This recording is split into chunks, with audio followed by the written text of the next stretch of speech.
Saya lagi di rumah deh guys. Jangan lupa like, comment, and subscribe. Di video kali ini gue akan menceritakan film dengan tema pembunuhan yang meneror siswa SMA. Judul film ini adalah There's Someone Inside Your House. Daripada penasaran terus, sering depo banyak rungkat, dan gak pernah makswin, langsung aja kita ke pembahasannya. Film diawali dengan seorang siswa SMA bernama Jackson. Jackson merupakan salah satu anggota klub American Football di SMA Osborne. Saat itu Jackson sedang sendirian di rumahnya, karena diketahui ibu dan adiknya sedang pergi keluar.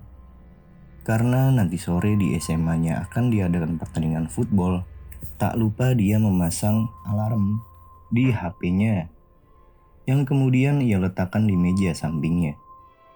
Ia pun kemudian beristirahat, namun sayangnya Jackson malah bablas ketiduran hingga hari sudah gelap. Dikarenakan HP yang ia letakkan di meja sampingnya, tiba-tiba saja ada yang menukarnya dengan timer. Jackson pun kebingungan mencari HP-nya yang kini sudah hilang. Merasa ada yang tidak beres, ia pun memutuskan untuk pergi. Saat dia akan pergi, pintu rumahnya telah terbuka, dan mobilnya yang terparkir di halaman rumahnya juga telah hilang. Merasa rumahnya telah dirampok, ia pun mencoba menghubungi polisi. Belum sempat ia menelpon polisi, tiba-tiba ia menemukan foto-foto dirinya ada yang menempelkannya dengan sengaja. Foto-foto tersebut merupakan hasil screen capture dari video saat Jackson melakukan penyiksaan terhadap teman satu klub footballnya. Jackson pun mengambil satu persatu foto dirinya yang bergeletakan di mana-mana. Merasa adanya orang asing yang masih bersembunyi di rumahnya, Jackson kemudian mempersenjatai dirinya menggunakan stick golf. Saat dia membuka ruangan pakaian, terlihat semakin banyak foto-foto saat dirinya melakukan penyiksaan. Dan tiba-tiba dari bawah muncul tangan yang memegang pisau dapur dan melukai kaki Jackson. Si psikopat tersebut muncul dengan memakai topeng yang dibentuk menyerupai wajah Jackson. Dan tanpa ampun, ia kemudian membunuh Jackson.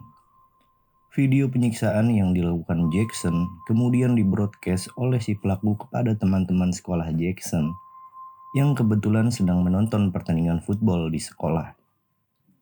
Mereka awalnya nggak tahu tindakan penyiksaan yang dilakukan oleh Jackson. Kini rahasia tersebut dibongkar oleh si pelaku pembunuhan. Perhatian mereka pun langsung tertuju pada seorang pemain football yang tak lain adalah korban dari tindakan penyiksaan yang dilakukan oleh Jackson. Sejak kejadian tersebut, Pellet dijauhi teman-temannya karena orang-orang menduga bahwa klub lah yang mendalangi pembunuhan tersebut. Orang-orang mengira aksi pembunuhan tersebut merupakan aksi balas dendam klub kepada Jackson. Kemudian kisah akan berfokus pada wanita manis bernama Makani dan 3 orang sahabat baiknya, yaitu Zack, Rodrigo, dan Alex. Mengetahui adanya kasus pembunuhan yang terjadi di sekolahnya, mereka berpikir bahwa pelaku pembunuhan tak lain adalah orang yang masih ada di lingkungan sekolah.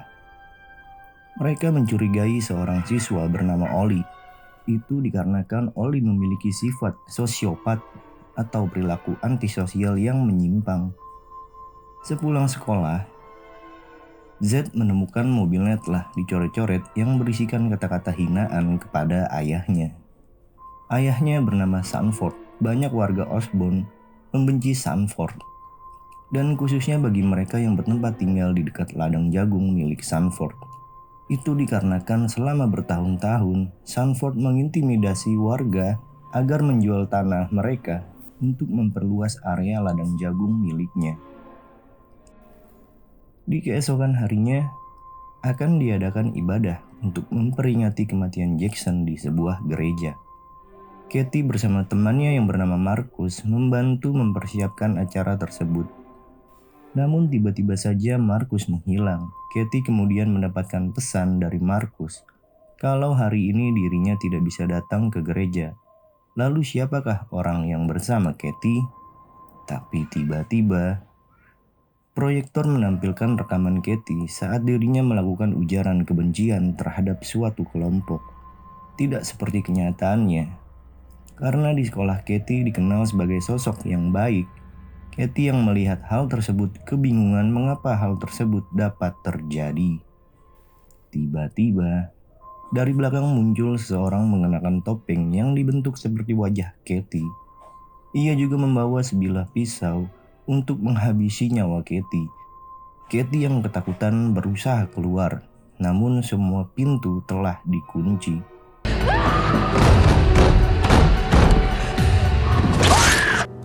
Katie yang berlumuran darah pun berusaha lari dari si pembunuh. Hingga akhirnya, ia berhasil memasuki tempat pengakuan dosa. Namun, tiba-tiba Sin beralih pada Makani yang sedang menyesali perbuatan dirinya di masa lalu, di mana ia mendorong temannya ke dalam kobaran api. Kejadian tersebut terjadi di SMA lamanya dulu, sebelum Makani bersekolah di SMA Osborne. Keesokan harinya di kantor polisi, beberapa siswa diinterogasi oleh polisi untuk ditanyai mengenai hubungannya dengan para korban pembunuhan. Karena ayahnya Zack sempat menyewa seorang pengacara dan menggunakan hak konstitusional, Zack dibebaskan dari interogasi tersebut. Melihat dia tidak begitu senang dengan keadaannya yang nyaman tersebut, hubungan Zack dengan ayahnya pun juga tidak begitu baik. Hingga semua siswa sudah pulang dan menyisakan Makani dengan Oli. Akhirnya Makani diinterogasi oleh si polisi yang ternyata merupakan kakaknya si Oli. Dia juga kesulitan mengungkap pelaku pembunuhan karena banyak dari murid yang tidak begitu akrab dengan para korban. Selesai diinterogasi, Makani dan Oli pun kemudian pulang bersama. Tak lama setelah itu, mereka mendapatkan undangan dari Zack yang mengadakan secret party di rumahnya. Karena ayahnya sedang tidak ada di rumah, secret party adalah pertemuan di mana setiap orang harus berbagi rahasia mereka masing-masing. Mereka pun pergi menuju pesta tersebut satu persatu. Orang-orang mulai mengungkapkan rahasia terbesar mereka dimulai dari derby yang diterima di universitas milik Indonesia. Kemudian Alex berkata jujur akan perasaannya terhadap Rodrigo. Begitupun sebaliknya, ternyata Rodrigo menyimpan perasaan yang sama kepada Alex. Dan akhirnya mereka pun jadian. Makani yang tetap menyembunyikan rahasianya, dan Zack yang terancam tidak lulus sekolah. Akhirnya acara utamanya pun dimulai, yaitu pesta ngegele atau pesta marijuana. Alex dan Rodrigo yang sedang dilanda asmara pun adu jigong. Hingga tiba-tiba Rodrigo menemukan pil fentanyl yang selalu ia konsumsi berserakan di lantai. Tiba-tiba semua orang mendapatkan sebuah pesan yang sama di ponselnya. Pesan tersebut berisi rahasia Rodrigo yang sedang menyalahgunakan obat-obatan terlarang. Benar saja, tiba-tiba semua ruangan menjadi gelap dan muncul si pembunuh, memakai topeng berbentuk wajah Rodrigo. Melihat adanya si pembunuh, semua orang berlari keluar. Saat ia berusaha menjauh dari rumah, tiba-tiba dia ditembak menggunakan stun gun yang hanya dimiliki oleh polisi. Dan Rodrigo akhirnya pun tewas.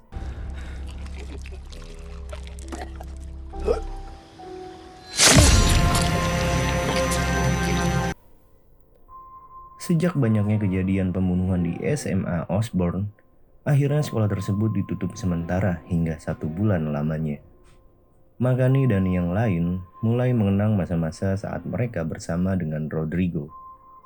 1 bulan telah berlalu. Akhirnya sekolah kembali berjalan.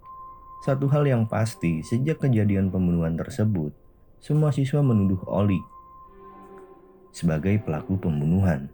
Ditambah si pelaku menggunakan stun gun di mana hanya polisi yang memiliki alat tersebut. Bisa saja Oli mendapatkan alat tersebut dari abangnya yang merupakan seorang polisi. Tapi di sini mereka tidak mempunyai bukti yang kuat untuk melaporkannya pada polisi. Makani merupakan pacar rahasia Oli, menyangkal pendapat tersebut karena ia begitu mengenal Oli. Oli kemudian mengajak Makani ke ladang jagung milik ayahnya Zack. Di sana mereka saling membutuhkan satu sama lain. Kemudian Oli bercerita mengenai tragedi yang menimpa dua orang tuanya, di mana saat masih kecil kedua orang tuanya mengalami kecelakaan mobil yang membuat keduanya tewas. Kejadian tersebut menimbulkan trauma pada Oli, sehingga karakternya terbentuk sebagai karakter sosiopat. Tiba-tiba Oli mendapatkan telepon. Saat Oli sedang menelpon, Makani secara tidak sengaja menemukan stun gun di dashboard mobil Oli. Seperti yang kita tahu, benda tersebut adalah benda sama yang digunakan si pembunuh untuk membunuh Rodrigo. Sejak melihat benda tersebut, Makani menjadi curiga kepada Oli. Ditambah Oli membuka rahasia Makani, yang dimana Makani menutup rapat-rapat rahasianya. Oli tahu bahwa Makani pernah mendorong temannya ke dalam kobaran api. Mendengar hal tersebut, Makani segera pergi meninggalkan Oli. Takut ia akan menjadi korban selanjutnya. Setibanya di rumah, saat sebelum tidur, Makani mempersenjatai dirinya dengan sebilah pisau. Tiba-tiba, ia terbangun karena mendengar suara aneh. Pisau yang ia persiapkan juga tidak ada. Neneknya pun juga tidak ada. Ia mencoba meminta bantuan, tapi teleponnya telah diretas. Makani kemudian memasuki ruang tamu di rumahnya, di mana banyak foto-foto wanita dengan luka terbakar terpampang di tembok rumahnya. Wanita di foto itu adalah wanita yang dulu didorong Makani ke kobaran api. Wanita tersebut bernama Jasmine. Dari balik jendela, tiba-tiba si pembunuh menampakkan dirinya dengan menggunakan topeng berbentuk wajah Makani. Si pembunuh berniat membakar Makani hidup-hidup. Secara kebetulan, di saat yang bersamaan Alex pun datang berkunjung ke rumahnya. Karena perhatian pembunuh teralihkan, Makani memanfaatkan kesempatan tersebut untuk menjatuhkan si pembunuh. Namun sesaat sebelum Alex memasuki rumah, si pembunuh buru-buru kabur yang membuat topengnya terlepas. Meski Makani selamat, ia tidak sempat melihat wajah asli si pembunuh. Tapi Makani yakin kalau pelakunya adalah pacar rahasianya sendiri, yaitu Oli. Makani pun selamat dan kini dirawat di rumah sakit. Sementara teman-temannya jadi tahu siapa Makani sebenarnya dari broadcast yang dikirim oleh si pelaku. Makani pun akhirnya menceritakan kejadian itu kepada teman-temannya. Kejadian tersebut terjadi saat masa orientasi siswa di sekolah lamanya. Saat mengikuti kegiatan camping, Makani bersama teman-teman seangkatannya menjadi korban perpeloncoan para seniornya yang gabrut. Makani dan Yin dicekoki ciu bekonang yang membuat mereka mabuk. Hingga ketika kesadarannya hilang, Makani yang terlibat dorong-dorongan dengan teman satu angkatannya yang bernama Jasmine. Makani secara tidak sadar mendorong Jasmine ke kobaran api unggun. Di sana yang berakibat Jasmine mengalami luka bakar di sekujur tubuhnya dan membuat Makani didakwa atas tindakan tersebut. Meski Makani sudah bebas, kejadian tersebut membuat kedua orang tuanya saling menyalahkan satu sama lain dan berujung pada perceraian. Setelah kedua orang tuanya bercerai, Makani memutuskan untuk tinggal bersama neneknya. Oli yang diduga melakukan pembunuhan akhirnya ditangkap oleh polisi atas tindakan percobaan pembunuhan. Di keesokan harinya, untuk merayakan musim panen, ayah Jack mengadakan festival di ladang jagung miliknya. Dia membuat ladang jagungnya menjadi taman labirin yang sangat luas. Dia juga mengundang para warga dan semua siswa SMA Osborne untuk melihat-lihat. Makani yang sudah pulih terlihat sedang menunggu teman-temannya di sekolahnya untuk ikut menghadiri festival di ladang jagung milik ayahnya Zack. Tak lama setelah itu, ia mendapatkan kabar mengejutkan dari Derby kalau Oli sudah bebas karena kakaknya yang seorang polisi melepaskannya. Tiba-tiba, Oli muncul di hadapannya. Makani yang ketakutan pun lari menuju sekolahnya. Beruntung ia bertemu Derby. Tiba-tiba saja si pembunuh itu muncul dengan menggunakan topeng berbentuk wajah Oli. Si pembunuh kemudian memberikan pisaunya pada Makani. Yang beruntung, Oli kemudian muncul yang membuat si pelaku lagi-lagi kabur. Makani yang ketakutan pun tak bisa berbuat apa-apa dan menjadi bingung. Jika bukan Oli, lantas siapa pelakunya? Makani sadar bahwa saat ini si pembunuh sedang menuju ladang jagung. Ia langsung pergi menuju ladang jagung. Dugaan Makani benar, si pembunuh yang berada di sana langsung menyiram bensin ke ladang jagung dan membakarnya. Tiba-tiba mereka ditelepon oleh Zack kalau ladang jagungnya sedang terbakar. Kini semua pengunjung dalam ancaman. Namun sesampainya di sana, mereka tidak menemukan jalan masuk karena tempat itu telah dikelilingi oleh kobaran api. Akhirnya mereka memutuskan menerobos ladang tersebut untuk membukakan jalan bagi pengunjung yang terjebak di dalam. Oli kemudian mempersenjatai dirinya dengan stun gun milik kakaknya. Sedangkan Makani membawa pisau milik si pembunuh Derby. Dan Alex kemudian menuntun para siswa yang lain untuk keluar dari ladang tersebut. Sedangkan Makani dan Oli mereka mencari Zack. Namun sesampainya di sana, mereka melihat ayahnya Zack sedang diancam oleh si pembunuh. Meski mereka berdua datang, hal tersebut tidak menggubris si pembunuh untuk menghabisi nyawa ayahnya Zack. Hingga akhirnya si pembunuh tersebut membuka wajah aslinya. Mereka terkejut begitu tahu ternyata pelaku pembunuhan selama ini adalah Zack sendiri. Oli segera mengeluarkan stun gun, namun di saat genting stun gunnya macet.